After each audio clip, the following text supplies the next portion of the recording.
হৃদয়ের মাঝে জমে থাকে অমূল্য ধন, তবু দিতে শেখেনি মানুষ, সেই কথাই বলে কৃপণ। নমস্কার, আমি অভিনন্দা ভট্টাচার্য। আজ আমি আপনাদের সামনে বিশ্বকবি রবীন্দ্রনাথ ঠাকুরের রচিত কৃপণ কবিতাটি আবৃত্তি করতে যাচ্ছি।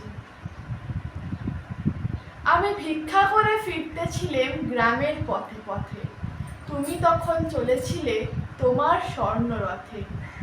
অপূর্ব এক স্বপ্ন সম লাগতেছিল চক্ষে মম, কি বিচিত্র শোভা তোমার, কি বিচিত্র সাজ।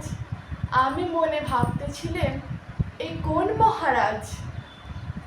আজই শুভক্ষণে রাত পোহালো, ভেবেছিলেন তবে আজ আমারে দ্বারে দ্বারে ফিরতে নাহি হবে।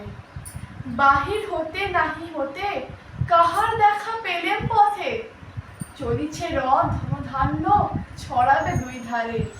মুঠা মুঠা কুড়িয়ে নেব নেব ভারে ভারে। দেখি সহসা রথ থেমে গেল আমার কাছে এসে, আমার মুখপানে চেয়ে নামলে তুমি হেসে। দেখে মুখের প্রসন্নতা জুড়িয়ে গেল সকল ব্যথা। হেন কালে কিসের লাগি তুমি অকস্মাৎ আমায় কিছু দাও গো বলে বাড়িয়ে দিলে হাত। বলি এ কি কথা রাধাধীরাজ, আমায় দাও গো কিছু।